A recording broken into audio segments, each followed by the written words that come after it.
Hello and welcome to Castle of Horror, the show dedicated to horror movies and awesomeness.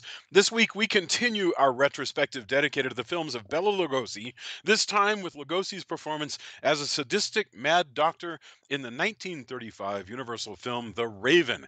Bear in mind, if you haven't seen today's film, we're going to be talking about it from the perspective of horror fans who have seen it, so warning, spoilers ahead. From Denver, Colorado, I'm your host, Jason Henderson, author of this winter's Young Captain Nemo from Fievel and Friends Macmillan Books. With me from Austin is Tony Salvaggio, tech director at Rooster Teeth, lead singer and bassist of the band Deserts of Mars, and lead guitarist of the band Rise from Fire. Say hello, Tony. Howdy. Howdy! And also in Austin, writer of the long-running underground comic series Halloween Man, and the winner of the 2018 Best of Austin Award from the Austin Chronicle, Mr. Drew Edwards. Say hello. You are saying something profound.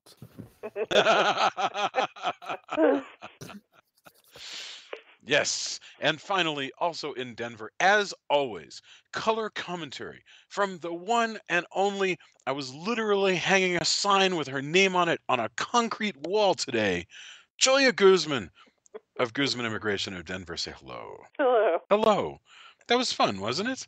We had like masonry drill bits and silicon and masonry screws. I felt so like For real. that. Yeah. For real. Like this for real. Now we own an office building. Yeah. Space. Yeah, and we had to put a sign on it so that, so that we could recognize it. Okay, The Raven is a 1935 American horror film directed by Lou Landers, billed under his real name Louis Friedlander, and starring Boris Karloff and Bela Lugosi. Boris Karloff and Bela Lugosi. The picture revolves around Edgar Allan Poe's famous homonymous poem featuring Lugosi as an Edgar Allan Poe-obsessed mad surgeon with a torture chamber in his basement, and Karloff as a fugitive murderer desperately on the run. Lugosi had the lead role, but Karloff received top billing, using only his name. It literally just said starring Karloff. Lugosi is definitely the villain, but definitely the star of this movie, but he does get second billing. So that's The Raven. And he also made half as much money. Yes, indeed. Yes. So let's get our opening thoughts. This whole series of Lugosi films has been curated by Mr. Drew. So let's go Drew, Tony, Julia, and then I'll get us into the conversation. Drew, this movie runs only about an hour, just like a lot of these ones. What are your opening thoughts about The Raven? Well, one of the reasons why I picked out this movie is I think it's a good counterbalance to The Black Cat. It's not as artistic of a movie as The Black Cat, but it is also a lot of fun.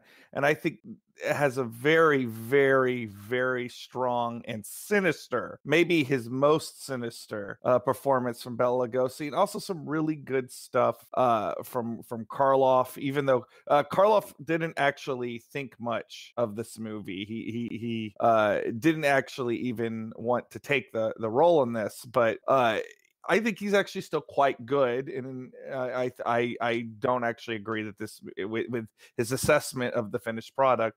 It's also a wonderful example of what we would call an old dark house horror film, which is a particular genre of horror film from this time period, often ending on a quote unquote dark and stormy night. And boy, it gets dark and boy, it gets stormy. I really enjoy the heck out of this movie, and I am very interested to see what everybody else thought. Wow, excellent. Thank you for kicking that off with us. Tony, what are your thoughts? I wish I liked the movie as much as Drew. I think it's all right, but to me, it's super forgettable. I also think that when we've talked a lot during this retrospective about Lugosi, kind of people saying, "Oh, it's cheesy." I mean, I think when you start getting this many movies where he's just like, "Oh, look, here's another mad doctor. I wonder what he's gonna do." Yeah. Not that he's bad. I watch all of this, but if you're not as invested, I could see where people would. That's kind of around the time somebody would start rolling their eyes. I think it's all right. I go back and forth too, because as I was thinking that it was kind of meh, I also thought of some other parts of it that made it kind of cool. So I don't like it probably as much as Drew, but I think it's overall, worth watching and has a lot of cool bits in it. Thank you. Julia, The Raven. How did this sit with you? I did like it. I thought it was creative. I thought there was a lot of things in there that I hadn't seen in other pictures. I did feel like, just the torture porn aspect of it was pretty dark, but obviously they don't really show a lot of that, but they certainly insinuate enough of it. I mean, some of it's just, cheesy, James Bond villain style stuff, but other it's just like a little bit terrifying. But I thought it looked good. I thought the performances were interesting. I was really irritated by the idea. I had a really hard time suspending my disbelief about Boris Karloff supposedly being unattractive before he has his transformative surgery. Because he's like, I don't want to look like this. And Yeah. I'm like, then shave, because all you have that doesn't look attractive is that your beard is unkempt. I mean, really, you look Right. perfectly attractive. They didn't do anything to him at all to make him look unattractive, and he's insisting that the doctor needs to make him more attractive, which of course Perhaps backfires. context, though. I mean, the face of Boris Karloff at this point in history is the face of Frankenstein's monster. Yeah, but with some work. true. I mean, this is literally just facial hair.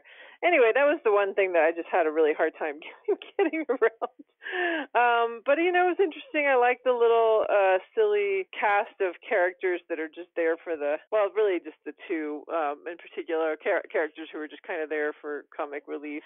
I thought that was amazing. The house is amazing. I mean, there's some neat things about it for sure.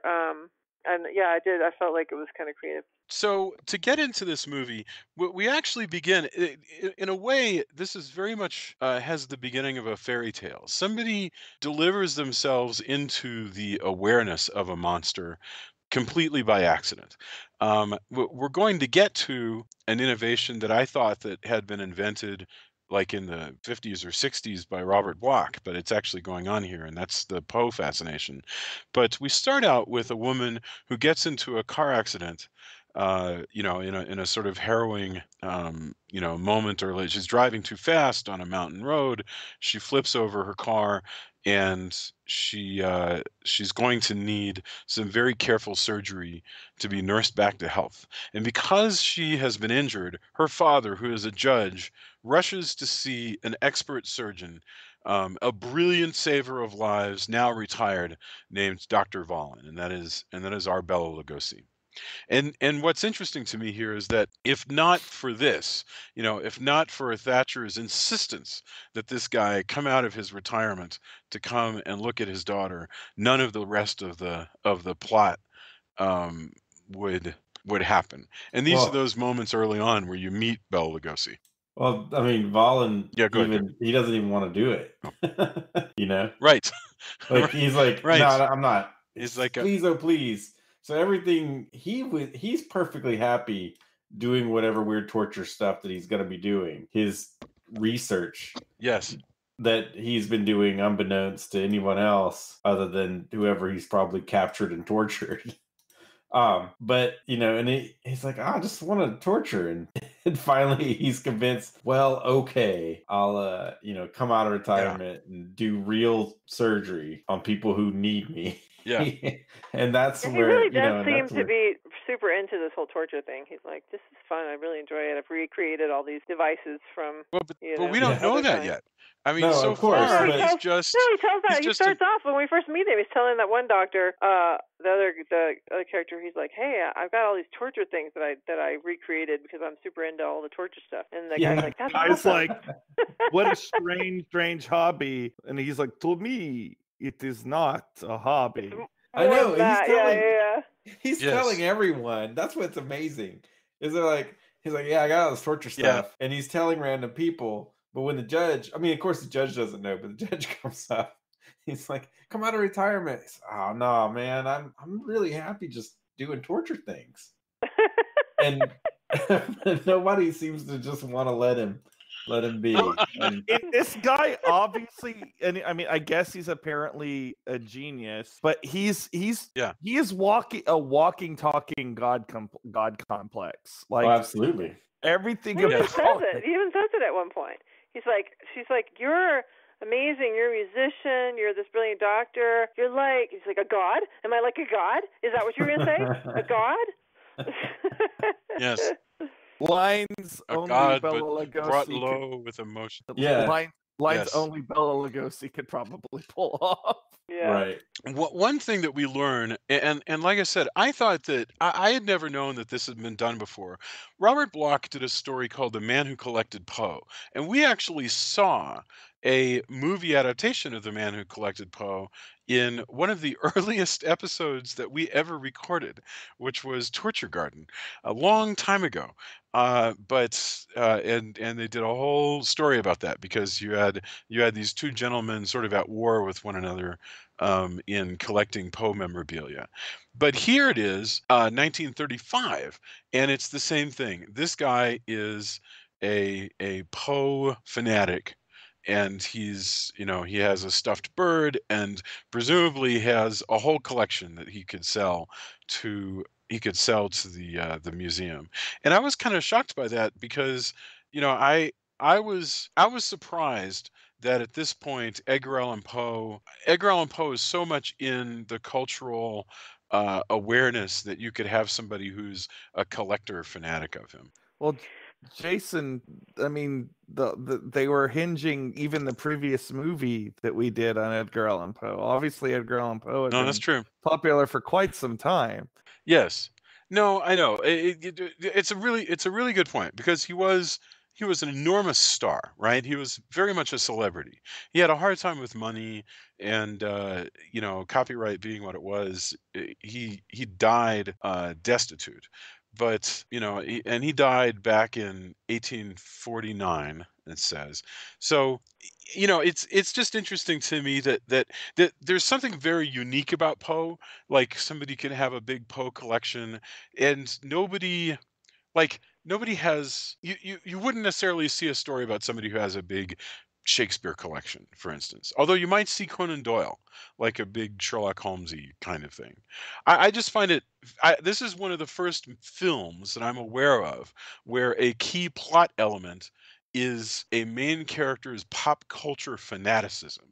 The fact Right. that But he is a super fan is a yeah. I think this being the kind of material that it is, the idea that someone is too interested in the macabre is Yeah. already something, because we've seen this not necessarily with Poe, but with other reverberations, even into Scream, like you're too in to this one thing, and it's going to twist you're because the subject matter's already twisted. And I think that's the idea, is that fandom wasn't really a full-on thing yet. So seeing Yeah. someone like this, I think there was an instant distrust of someone like this. Yeah.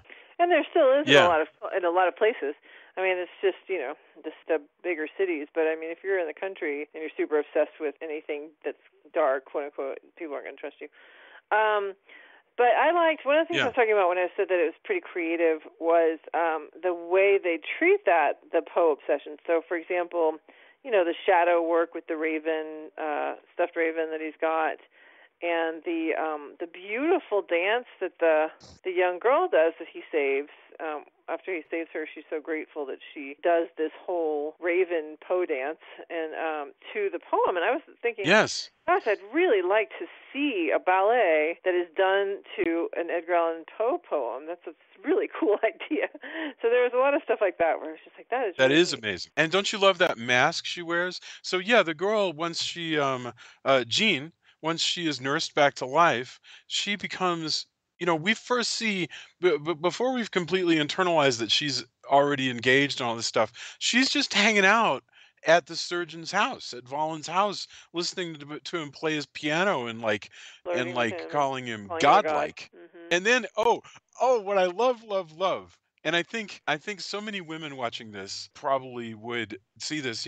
They're like, this guy is a mentor to me. He's a healer. He's a whatever.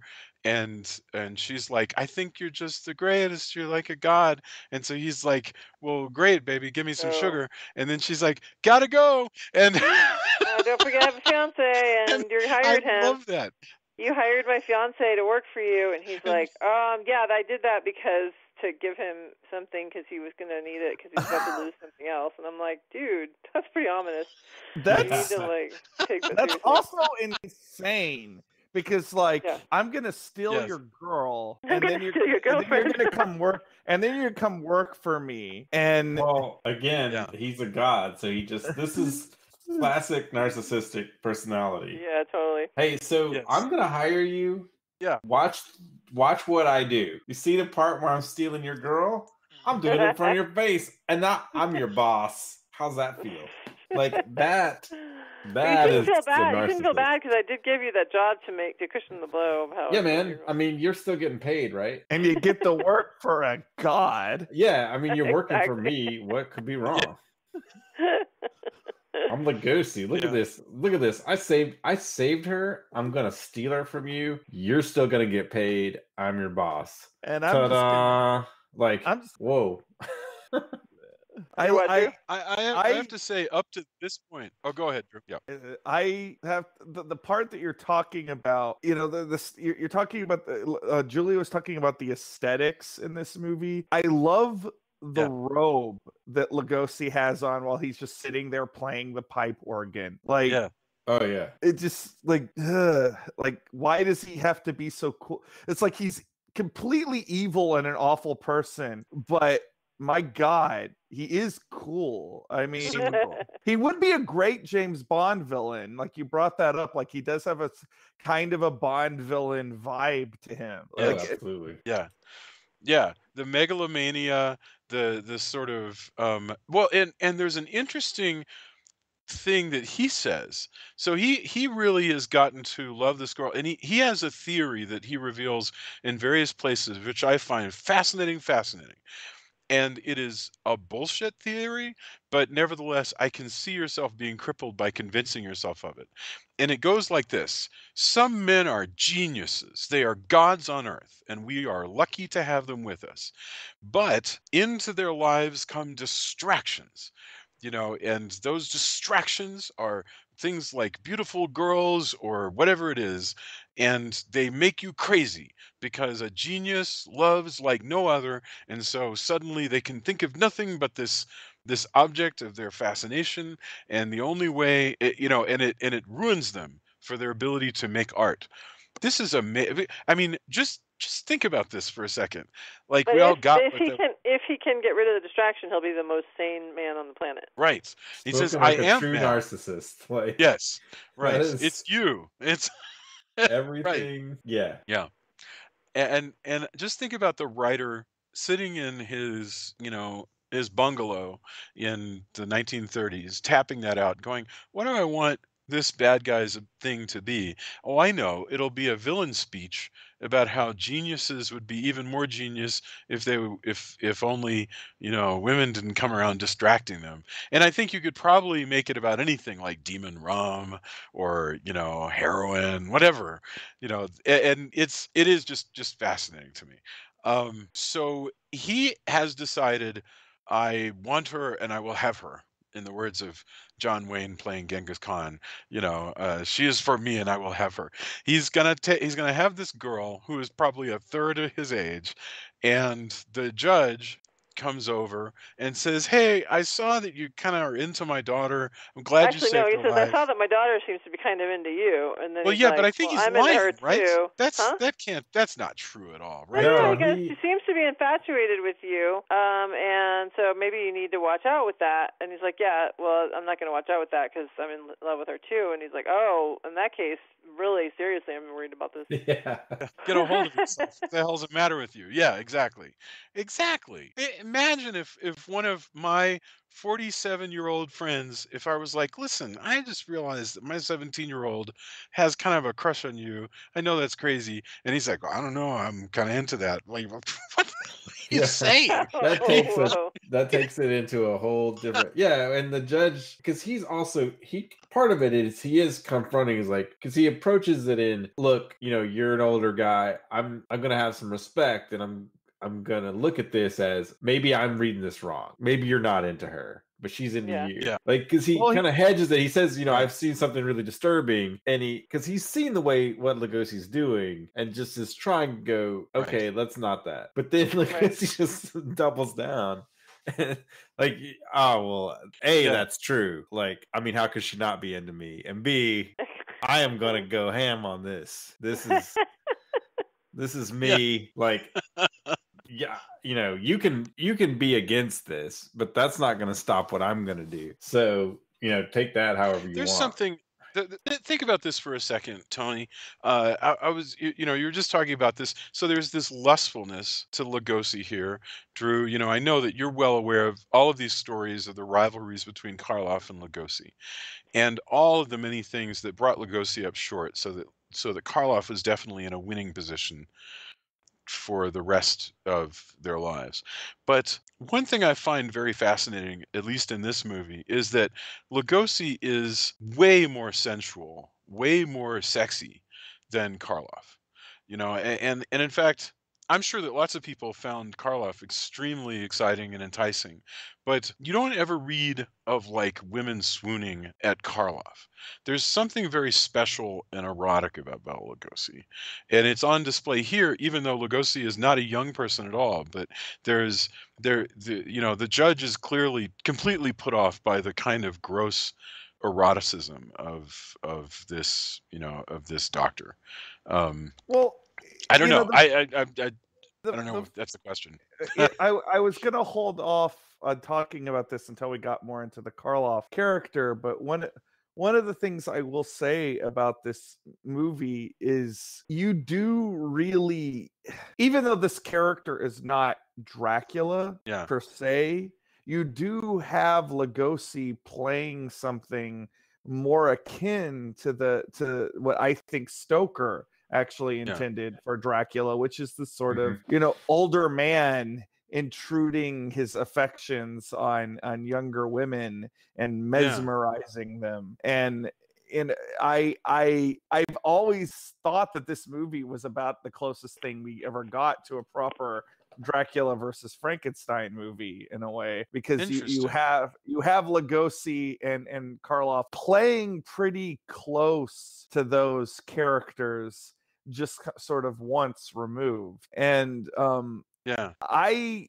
really think that's one of the reasons why this movie works better than the sum of its parts for me, because I think that there's that at the core of it.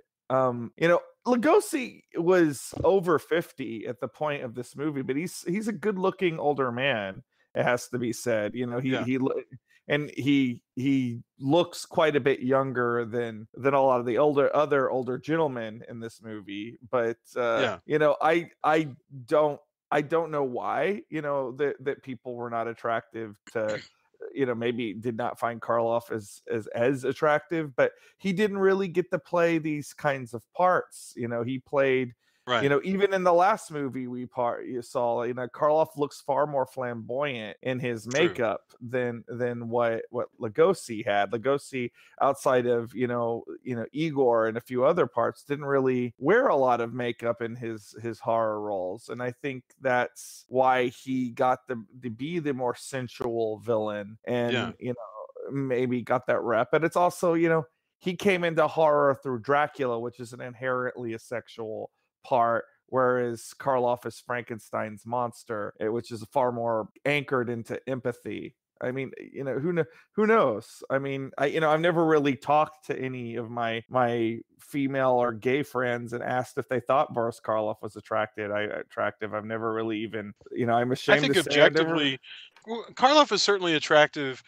I think in the previous movie that we saw, in the Black Cat, he cuts a very sort of dominating figure. He's very slender.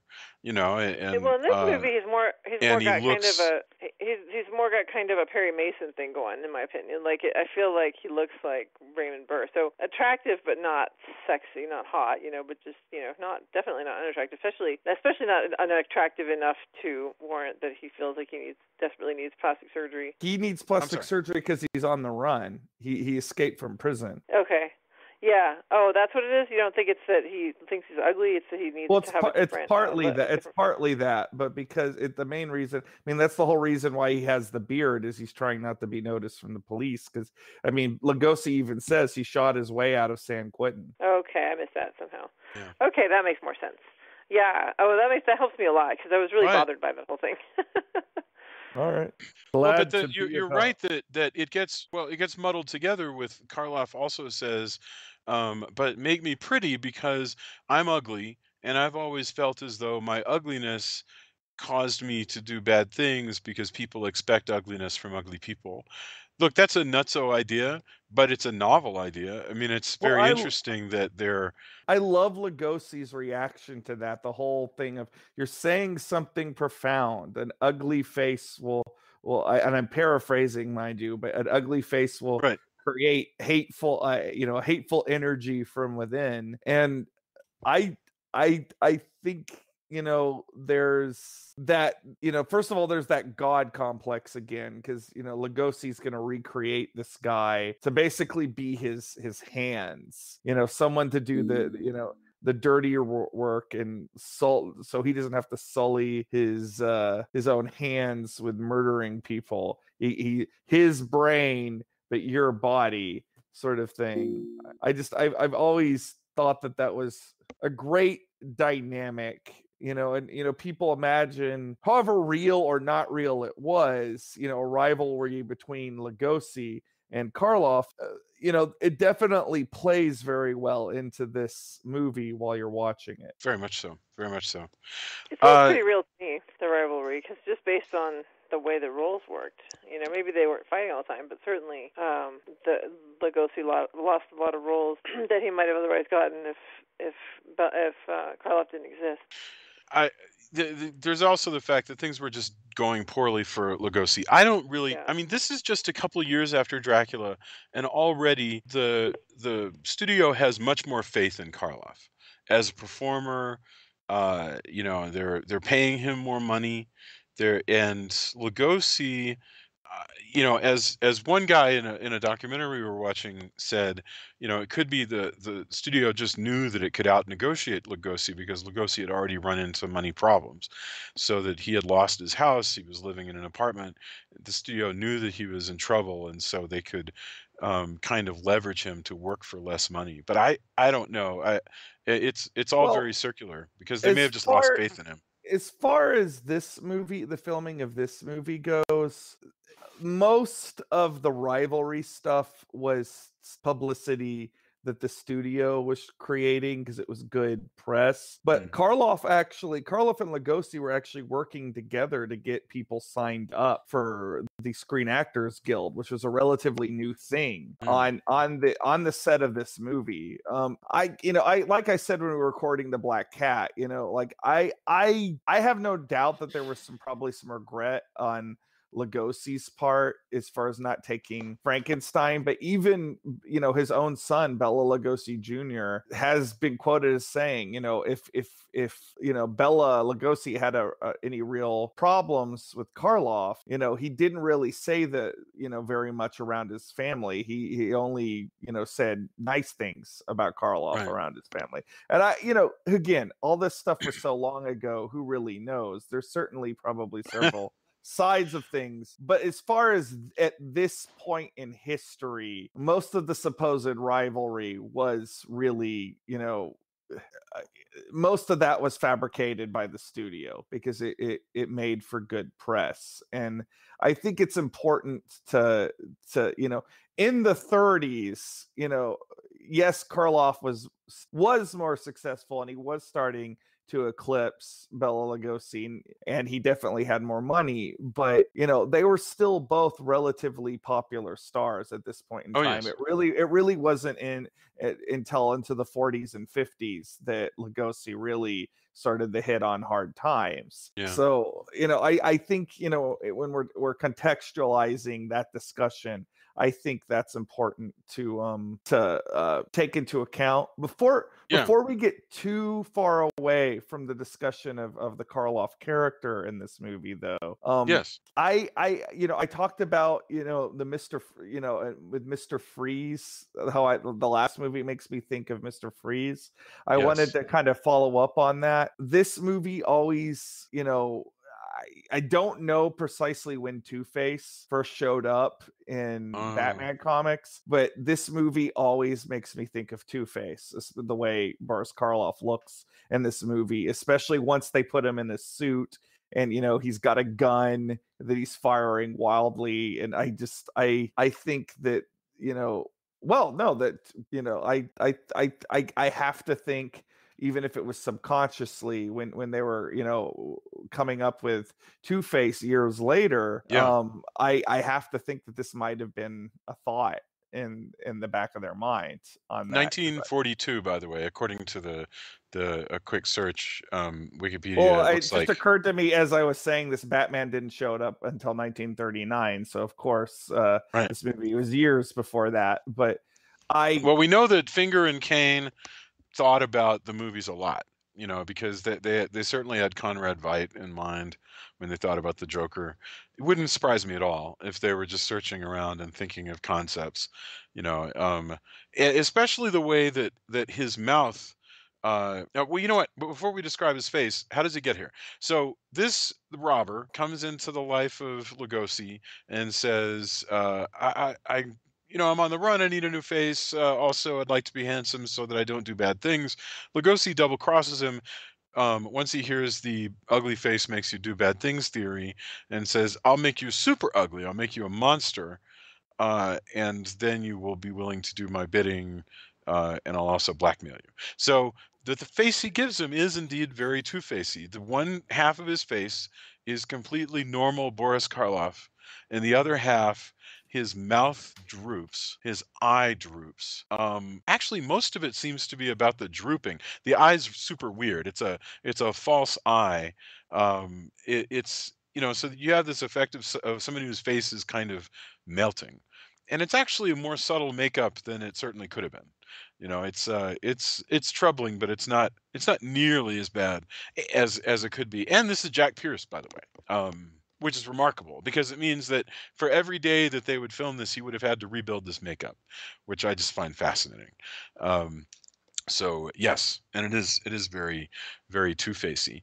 So the reveal of it is so he removes the bandages and opens slowly all these mirrors, which Karloff starts shooting at. Yes. I think if there is one reason to watch this movie, other than Lugosi's amazing maniacal laugh at this point, it's that shot, because that's beautiful work on the behalf of the director and the cinematographer there. That scene is amazing. Yeah, Lugosi laughing through this little circular window above. Gosh, that is really crazy. If you're playing a clip show, that is the thing that you would want to show, because it's much more creative conceptually than any of the Edgar Allan Poe suggested stuff that's going to come after.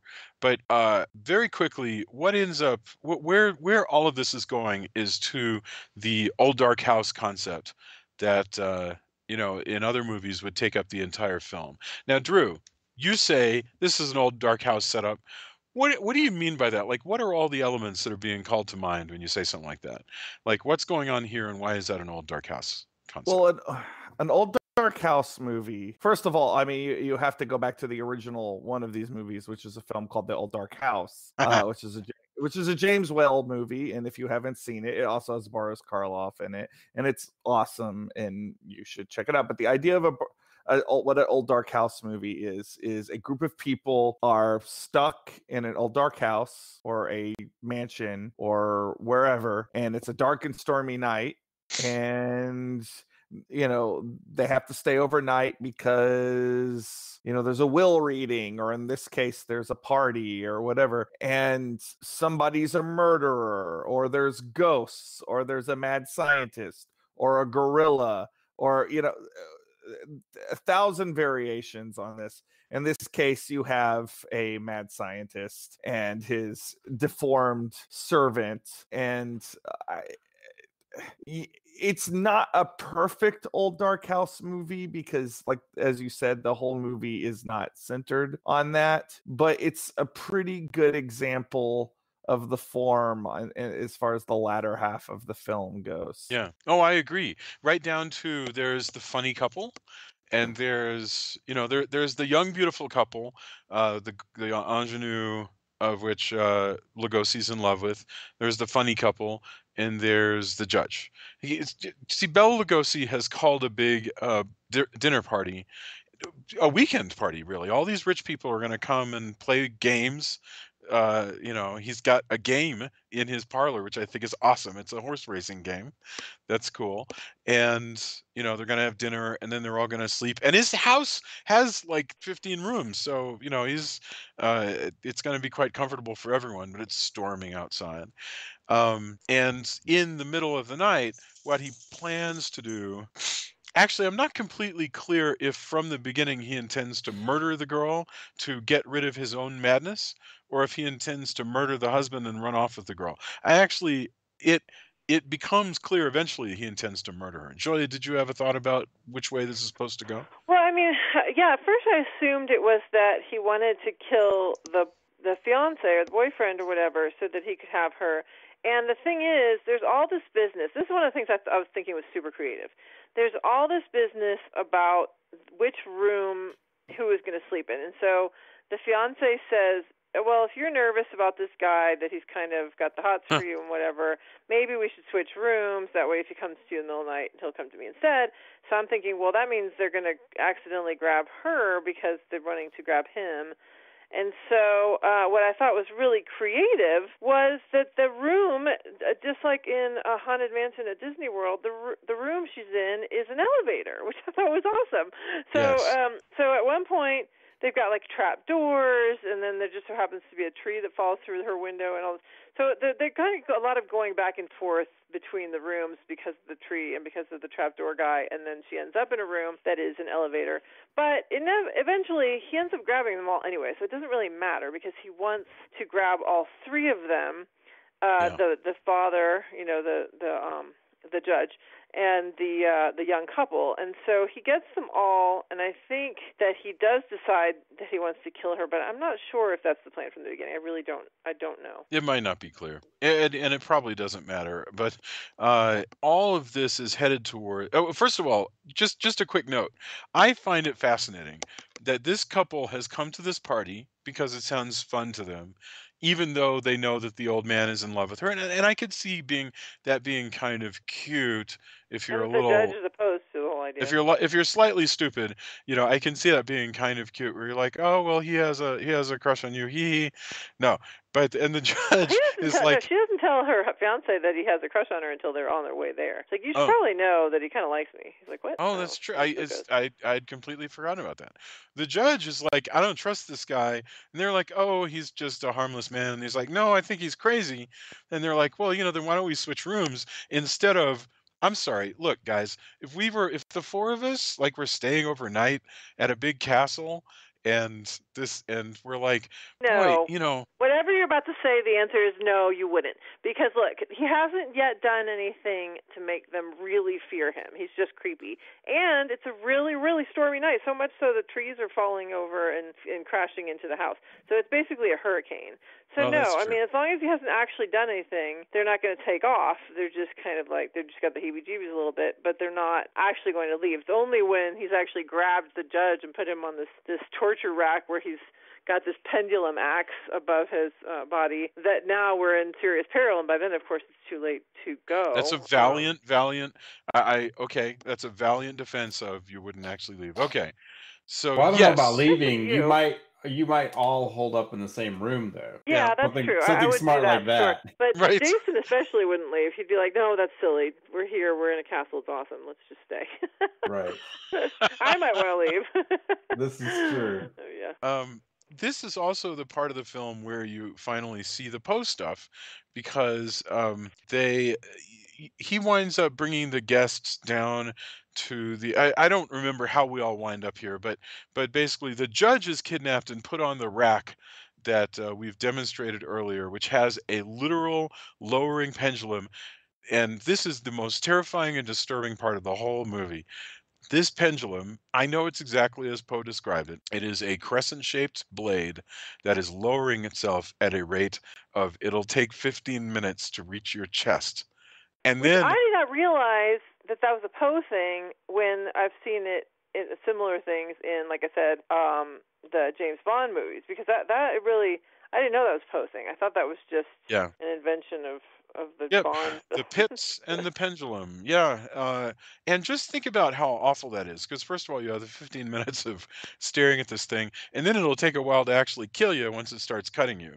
That Well, it's is psychological really, torture is what it is. oh, it's awful. And Yeah, then it's got the crushing room that is that the Star Wars. Again, I didn't realize Star Wars had just stolen that from, I guess, Poe, or at least this film, because the room that's gonna. The walls are going to close in and crush you. yes. Is what I thought? I always thought of that as a Star Wars Well, thing. crushing rooms. That one is pretty much a trope of lots and lots of serials.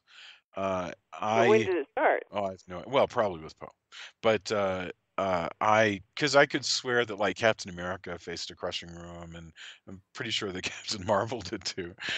So, yeah. But yes, and it looks really scary here, and what ends up happening is Bela Lugosi reveals that now that he's got the judge, he's going to get cut in half by the pendulum. He's like, plus I'm going to squish the young couple, and then I will be freed from my madness. Again, But this fascinating he concept. describes it as a wedding, Yeah. which I think is Oh, so twisted.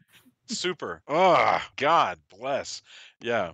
And a lot of film critics found this movie to be a bit much at the time, and I think it's stuff like that. Because when you really think about it, none of the main characters die in this movie. Right. So, I think Well, it's just, Bella gets crushed by the crushing room. Bella does, but none of the protagonists, I Right. should say. That's The right. villains die, the good guys live. And for a horror movie, that's a pretty low body count. I just think Right. it's the Absolutely, but gosh, that's a terrible way for the villain to go. That's what I was saying when I was saying that I thought it was there was a little bit of it that was super dark, and that was one of the things. I was like, come on, really, Bella's gonna get crushed to death? Awful. That's why I think I think some of the ideas in this movie are perverse. And Yeah. I think that's why critics probably rejected this movie. But at the same time, I think it's that same sort of stuff that maybe why it holds up for me years later. Decades later, many decades later. I had a question I wanted to throw out there though, while we're talking about all his torture stuff and the mansion with its trapdoors and lowering rooms and everything. Yeah. Do you think that the screenwriters were thinking about H.H. Holmes? Because I can't find anything to link that to this movie, but it does really, really make one think about the murder castle. I haven't read. Go ahead, Tony. I'm sorry. Well, I guess the question would be how widespread was that knowledge at the time? That's true. Like they could have been, because all those things are also tropes from other, trapdoors and everything like that, and revolving set pieces like that. Those weren't exclusive to Holmes in the genre, but I mean, it could have been. I mean, that's a pretty good observation. I would. It's harder. I mean, if you given enough research, you can figure it out. But since information wasn't as easily spread as today, or even a couple of decades ago, it would be hard. That would be an interesting piece of research, though. I think perhaps because this movie isn't as lauded as, say, Dracula or Frankenstein. Sure. In the Universal canon, there probably isn't as much research done into it. But I would be very interested to know if that was something on the screenwriter's mind. And if anybody does know that, if somebody has more knowledge of this movie than I do, and somebody's like, oh yeah, that's totally, we're trying to do do an H.H. Holmes thing with the Lugosi character, tell me that on the Facebook, because I would love to know that. Well, something that Julia brought up, that it's terrible that Lugosi dies the way he does and things happen. But again, this goes back to the kind of poetic justice that he dies by his own mechanics, and also that even a god can die by their own plots. So would you while it say is dark, it falls into the definitely, this is a lot of EC comics, and that, this is a fairly common trope of even, the person who's planning falls victim to their own traps. Absolutely. So Tony, would you say it's poetic? Oh, nice. I don't know if I would say that, but since you have, I guess there it is. I will leave it to you. Wow. Okay. So, but going back to the thought of the wedding, that is a uniquely grotesque thought when you think of like bone and flesh being turned to jelly and two people becoming one in a union. That is an increasingly grotesque thought the more that I turn it over in my mind. So I'm going to try not to do that anymore. That's awful. So after that happens, by the way, the funny couple are still sleeping. They're the running joke. And this is, in a way, this is yet another movie where this would have made a perfectly decent like evening film. I mean, evening play that you could go watch. It does have some very stagey elements to it, even with these traps like the pendulum and so forth. And so in the end, they escape. You have a few cute lines, and that's it. Compared with, I'm trying to decide, like, how do you guys feel like this movie compares to, say, The Black Cat? Because to me, The Black Cat had all of this stuff to say about being haunted by earlier traumas. This one is more about obsession and narcissism and so forth. And I have no idea. How does it stack up in you guys' mind? It's a lesser universal horror. I picked it out because it's a good contrast to the Black Cat. I do enjoy it a lot. I mean, the Black Cat is just a fine film. Like, this is very entertaining, and again, I think we have good performances from both Lugosi and Karloff. But it's not. It doesn't have because it doesn't have that. I think that sort of specter of World War I injected into it. I don't think that this movie has that sort of level of sadness to it that the Black Cat has. The other observation that I would make, and this is going back to my this is pretty close to a Dracula versus Frankenstein movie. I think the thing that makes the Black Cat interesting is that we had Karloff and Lugosi sort of cast against their usual horror types, because Lugosi is the more sympathetic one and Boris Karloff is the more, urbanely, charmingly sinister one. And but in this movie, you have Lugosi and Karloff basically playing the roles that they're known for. They're just one notch removed from Dracula and Frankenstein in this. And the reason you keep saying that Karloff is very similar to his Frankenstein role is because even though the criminal that he plays is basically an intelligent person, when push comes to shove, the movie treats him like the Frankenstein monster. He stomps around, he growls, and he so. It has a way of working on the viewer that we kind of forget, and we kind of feel like we're watching the Frankenstein monster. I think if you were an audience member in 1935, you'd feel that way even more. Like they would just sort of go together. I mean, look at the way he stomps in that mirror scene room. Where he just has that Frankenstein walk about him. He's amazing. Karloff is really so fabulous. Julia, how did you feel like this one compares to the Black Cat? Well, I mean, what you guys have said, it's got a lot of the similar tropes. It's got the young couple, and then the cute, like you said, the cute lines at the end where, like they're just like, oh hey, and this one they're like, oh hey, that one couple never did wake up, and then the other one they were like, what? I can't believe they think that my story is not realistic when it actually happened. So I mean, they do kind of have some of those things, but absolutely, I agree 100% with what Drew was saying about that this film is definitely calling on you to go, okay, let's get back to our roots here, and show the audience what they want to see, which is Dracula and Frankenstein all over again. But I mean, I think they're both they both have some really interesting artistic pieces and sets and things.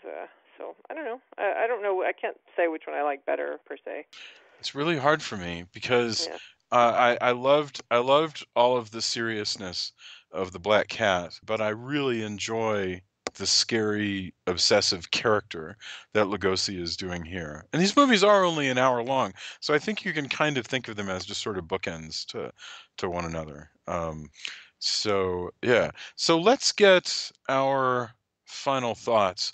Who did we? It was Drew, Tony, Joya, and then I'll go. So Drew, I know this is just an hour-long movie. We've actually at this point talked about it longer than the movie actually runs. But final thoughts on The Raven, 1935. I don't think my final thoughts are that gonna differ that much from what I just said, or even my Sure. opening thoughts. I really enjoy this movie. I picked it out for a particular reason. I think it stacks up well with The Black Cat. I think it exemplifies a time in Lugosi's career where, while he might have been playing, a degree of second banana to Karloff, this really was the good point in Lugosi's career. This is before he started getting kind of farmed out more for Poverty Row movies. He was still working regularly with Universal. So I think this was a good, and it's a plum role for Lugosi. I for whatever deficiencies this movie has, Lugosi is really entertaining to watch in this movie, and he plays off Karloff extremely well. Mhm. And I would, it's not the best of their team up movies, but it might it might be the second best. Although, I mean, if we're gonna throw in young Son of Frankenstein in there, like, I would probably rank that higher. But I view that as a Frankenstein movie as opposed to this, which is more of its own thing. I don't know. I really like this movie, and I think it's well worth watching. If you can track it down, you'll probably have to pay for it on DVD, because apparently it's not streaming anywhere right now. But I've owned this movie for several years now, and I take it out to rewatch every now and then because I just get a kick out of it. So I'm glad that we got a good discussion out of it. For your comment that we've talked about it longer than the movie actually is, I think to properly analyze a movie, even a short one, I think you're probably always going to go over the running time. Absolutely, So yeah. No shame in that. It's meaningless. It's funny I say that, but you're precisely correct. It's completely meaningless. And we could discuss the use of shadow. We could discuss the color. The more you add topics, the more you're going to need to give some time to to treat them well. So you're right. It counts as nothing. Still, it is funny that we, especially when you take like a movie like, I don't know, with these hour-long films where we're going 90 minutes, or God, I think it took us 3 hours to discuss Dawn of the Dead. 3 hours. Tony, the Black Cat, not as long a movie as Dawn of the Dead, but what are your final thoughts? Again, I think Drew's discussing why Drew likes it. I like it a little bit more than I perhaps did at the beginning of the podcast. It's funny. It's not a movie I think I would personally pull out a lot, but it does have, like I said, it does have a lot of great bits. Again, having Karloff and Lugosi duking it out again is great. Lugosi goes way over the top as far as just being a horrible narcissistic villain, and that's cool. I think it's well worth watching. I don't think I would pull it out as much as Drew does, but I think it's got a lot of merit and it's got a lot of cool stuff. If you're looking for a good movie of the time, this has it. I do wish that you could get it. I mean, the Blu-ray's like $10. I mean, the DVD's like $10, so that's not too bad. But I do wish it was streaming, especially kind of coming off. Usually things come off the Halloween season where they put up a bunch of things and then eventually they'll taper off.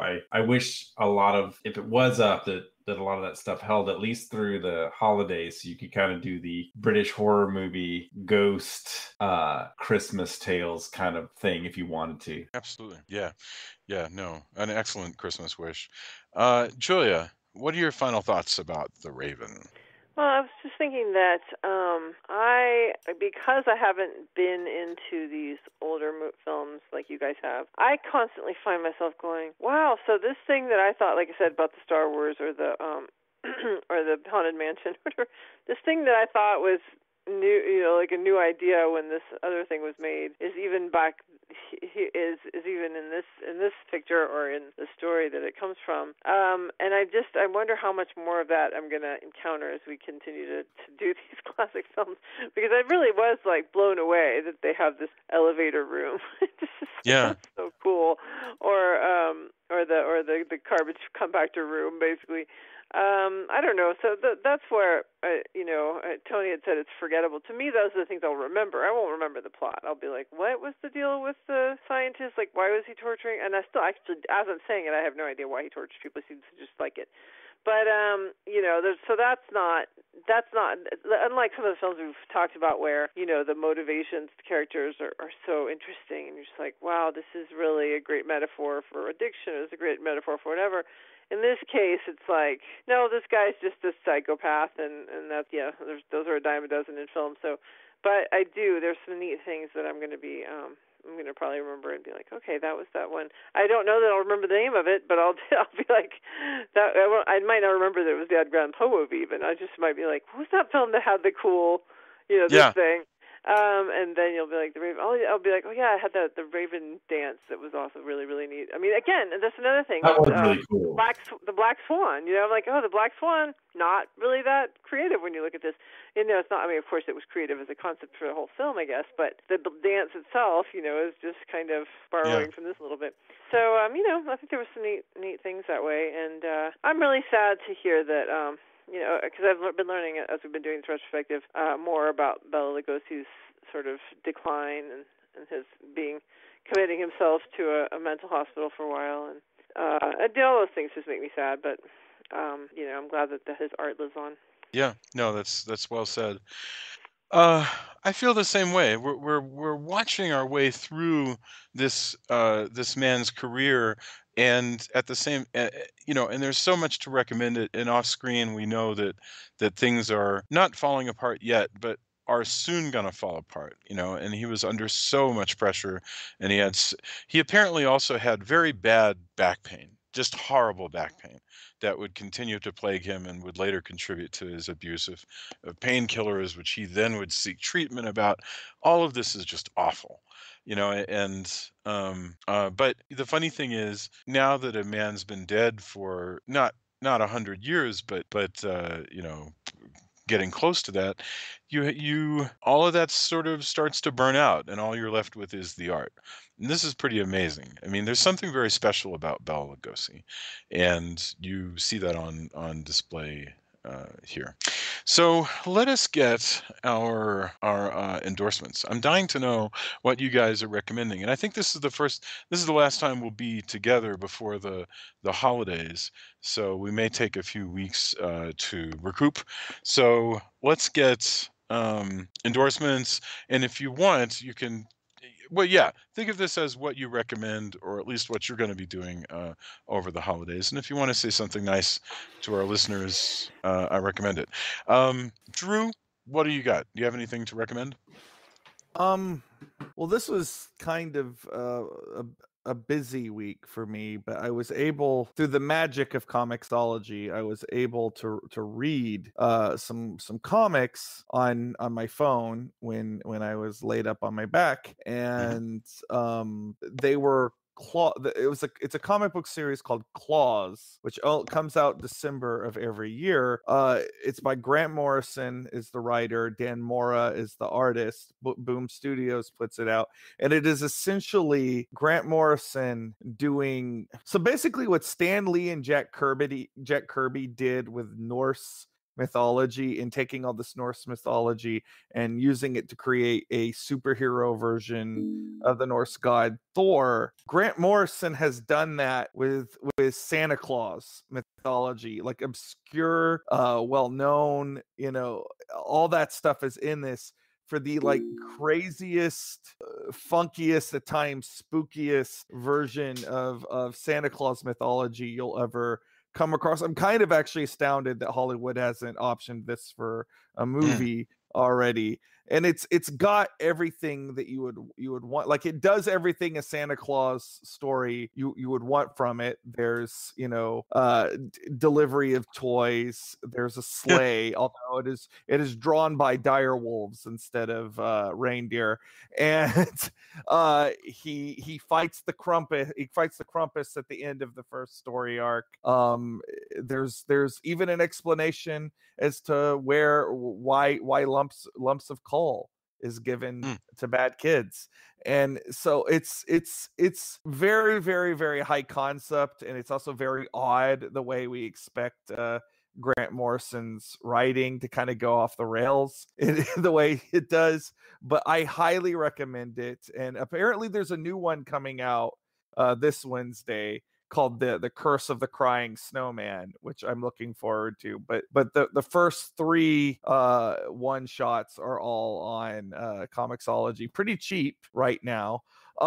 Second thing I have to recommend, speaking of Comixology, I'm just doing my best of round this year, I guess, because I Halloween Man and Lucy Chaplin Science Starlet, both of those things were put into the best of indie comics 2018 sale on Comixology. Oh, nice. So you can get almost all of my comic back catalog right now very cheaply if you have a Comixology account. So if you have any interest in my writing at all, have at it, and including the Halloween Man Christmas special, so you can still stay seasonal with it if you want. I do want to say something, non-self-serving and non-plugging of something I've enjoyed. This has been a very good year for me in a lot of ways. I've won a lot of awards. I've gotten a lot of acclaims. I've put a lot of comic books out. I've certainly enjoyed doing this podcast every chance I get to do it. I've had wonderful, trips, and I've seen a lot of great things. But the last month actually has been very hard on me physically. I know some of our listeners know that I was in the hospital, and I am still kind of recovering from all of that. And I just want to say, like, I appreciated it very much to the people, to the listeners who listen to this podcast, who made a point to reach out to me and check in on how I was doing, because I know that I'm just a voice over the internet to you, at some levels, but apparently the fact that I mean a little bit more to that, and you've come to let me into your life every week, and that's had some sort of positive effect on you. The fact that you were able to give that something back, it did relieve a lot of the pain that I've been in the last few weeks. So even though, like, this is kind of ending my year on a little bit more of a sour note, that there's still that positive tinge to it. And I really just appreciate it, and I was very much touched by that. So thank you to everybody who checked in on me while I've been going through this. That's beautiful. Thank you for sharing that.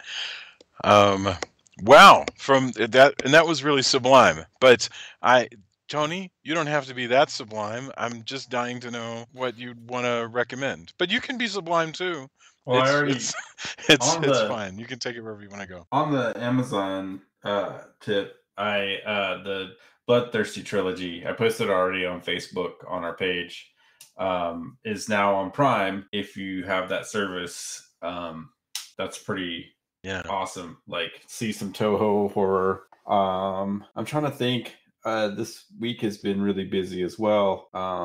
Luckily, overall, I think I'm healthy. I as we go into the holidays, I guess if we are taking time off, I'm always struck by, how, thanks everybody for listening. It's so weird. We even had this year a person tell us that they loaded up our podcast and listened during a really trying time in their life. And it's kind of crazy to me. We do this thing because we want to hang out and talk about horror movies, and we've been friends a long time. So we want to, it gives us a good excuse. We don't get any money, or relatively, we're not sponsored. I don't think we even have an Amazon sponsorship where we get kickbacks. There's no, all this is done out of just us wanting to do this. And, I got to thank everybody for just hanging out with us and listening to us jibber jabber, and then also contributing on our page and going, hey, this is cool, what about this? And everything you post that's positive, that's fantastic. And I appreciate that so much. Also, since the holidays can be trying for people, there's a lot of people who don't necessarily feel that they're included, or that the holidays are a trying time for them. I hope that we can understand that as well, and that let's help each other out through that. But also, hopefully we have these things where we all stick together, and all the weirdo kids we all stick together and deal with it even into adulthood. Other than that, man, things that I've endorsed, I recently bought a Switch, but I mostly have been buying Atari games and this SNK collection that's amazing. That's like, all of my friends are playing all like brand new games like Smash Brothers. But I bought this brand new console so I could play 40-year-old plus games. It's kind of funny to me personally. And again, people go, oh, well, you can just get all the ROMs and stuff like that. But my whole deal is I want to pay for the people who made the games, in the same way that I buy DVDs and CDs, and don't try not to download things. I watch some things on various places if it's totally unavailable.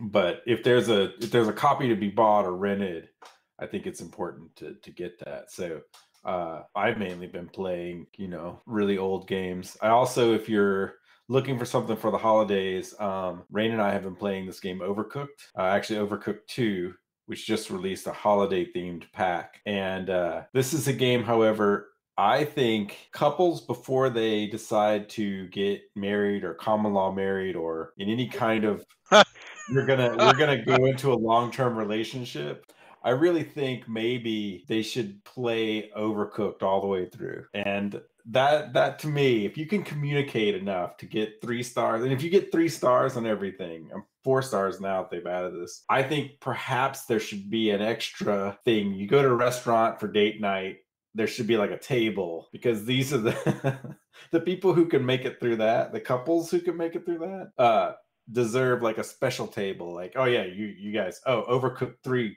stars, 2 Overcooked 2 3 stars. Yeah, you're gonna last. Because the truth will out when you play that game together. Well, Tony should know, because his marriage has been going strong for a very long time. Oh, yeah. I guess 18 now. Jason and I are about to celebrate our 25th anniversary in a couple of weeks. Gosh, that's right. So by the time we come back, by the time we're back from the Christmas break, thereabouts, yeah, it's very likely that we won't be back until after the Christmas break, and that'll be after our anniversary, I think, maybe. We may sneak one in before then, but yeah, that's I don't mean to cut you off, Tony. No, that's fine. I just those are the things. So it's that 18. Is that right? 18 for you, Tony? Yeah, 18. We got married in 2000, so it's really easy to remember. That is wow. Your marriage like is an adult now. That's crazy. Yeah. 3 more years and it can drink. Which is actually how I measure a lot of old games. Like, as games would come up when they're 21. Yeah. Like, oh man, Pac-Man can drink now, or Donkey Yeah. Kong or whatever for years. That's how Yeah. I view that. But Good yeah, I God. mean, we met in '96, so I guess through no, Musicians that- Wanted ad, no less. You and Rain met. That's right. That's right. Well, when I first met you, you were with Rain already because I remember her Right. at the dinner party. Jesus Christ. Yeah. Would you believe we found recently a like a staff picture and you and I were in it for Max's Studios? Oh yeah, I still have. I think I still have one of those. That blew me away. Well, my that God. was also the day I left EA Origin and was like, I know we're kind of going off, but like the day I left and was like, I'm out of EA. I'm on to my first art job, my first true 3D artist job, Yeah. finally paying the bills with the college degree that I got. Yeah. And my friend sends me an email. EA buys Maxis. Of course, they didn't know that there was even a Maxis South. Or I mean, I'm sure they knew, but like not to any large extent, right? Yeah. Not This so that it Austin- mattered to EA, but You're like, This Austin what? studio was unknown. Yeah. oh So man, you were I back just in. damn it. And, 3 months later they closed it. So Yeah. but yeah, I still have that picture though. Those were good That's days. Okay. Which is how we Julia. met. That's how you and I met. Was No, through I know, Maxis because we South. went to see Blackjack. Oh Do you yeah. remember that? Well, we hung out talking about. I mean, back when Amazon was a weird, obscure site where you got used books. Yes. Yeah. So In the days of yore. So yes, to round that back around to what Drew was saying before, I and I do have an endorsement, but I just want to respond to what you guys are saying. I really enjoy this podcast. First of all, the horror movies have grown on me. When we first started doing it, I hated horror movies. I was like, this is a sacrifice I'm making in order to have something to connect with my husband about. And then afterwards, I was like, the horror movies really started growing on me, and some of them I actually really enjoy, and most of them don't scare the crap out of me anymore. So that's fun. But I really just get so much out of talking to you guys and learning from you and all that. And it's probably the most connecting with actual humans on a positive level that I do, because as an immigration attorney, most of my interactions with people are very stressful and dark and sad. So this is really fun for me, and I am just always, every week, I think I say to Jason at some point during the week, I just can't believe anybody's willing to sit there and listen to us talk about horror movies for over an hour. So I'm just really grateful to anybody who wants to do that, and hope that we we are occasionally either putting a smile on your face or giving you something to think about differently. It makes me very happy when I hear that people say that it's listening to our podcast is like listening to them and their friends, and that just makes me happy, because that's what it is for me. It's just talking to some friends. So that's great, and a Merry Christmas to everybody, and Happy New Year, and belated Happy Hanukkah, and whatever else you may celebrate. Happy holidays all around.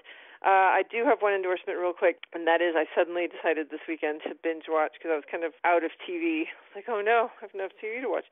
And so I decided to start I didn't finish it, but I started binge watching Killing Eve, which is a BBC America show that is available. Season 1 is available on Hulu.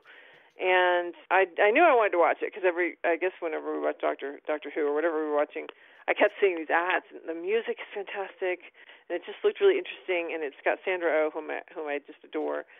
So I was like, okay, I'm finally going to watch it. And it is everything I hoped it would be and more. It's so good and interesting and juicy. And the music, I love it. I don't tend, and don't kill me, guys, because I know you're both Drew and Tony, into both making music and exploring music.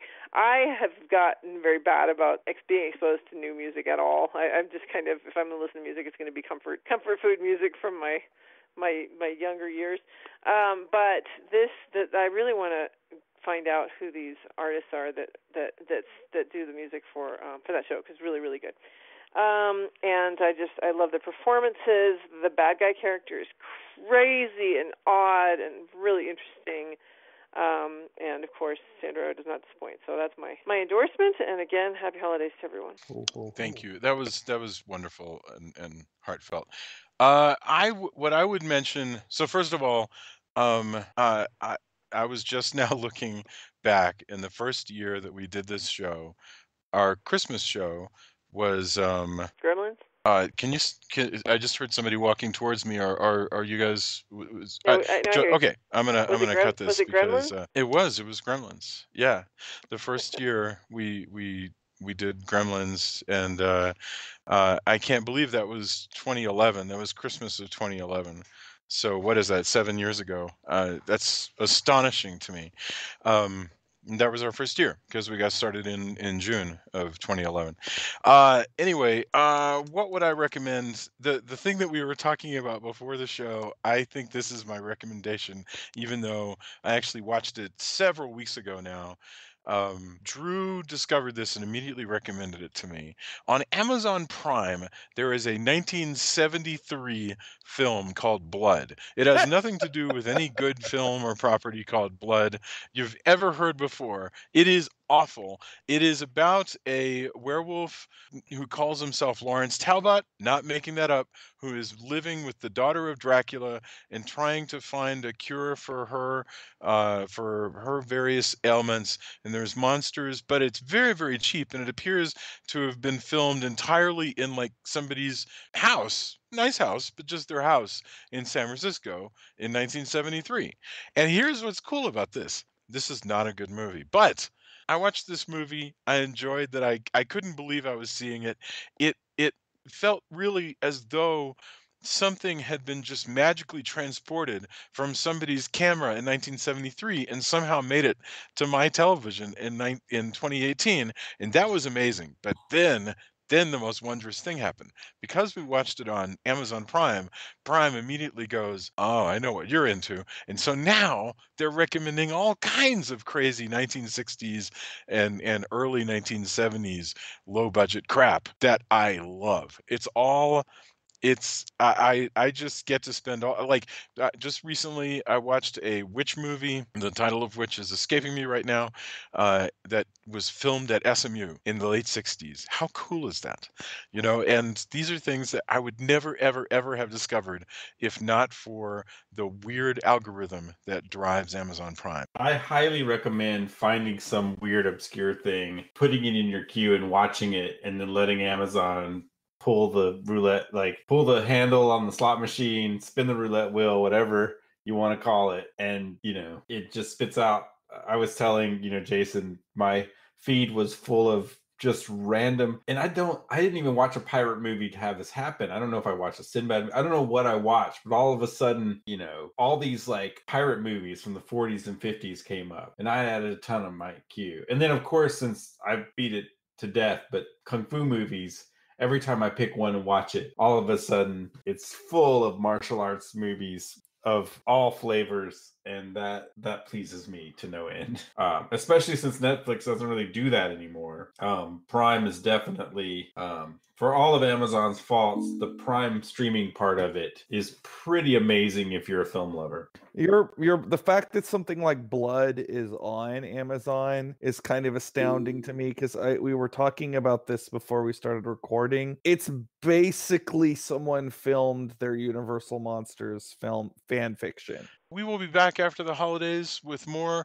We want to hear from you, so we'll be around on the page if you have things to discuss, questions that you want answered, or you just want to gab with your fellow fans and hear that folks are out there and thinking about more things than whatever it is we think about when we are forced to spend all of our time in rooms with the people we love. We look forward to hearing from you, and we can't wait to be back. Everybody have a wonderful holiday. Bye. Bye. Good night. Merry Christmas. Happy holidays.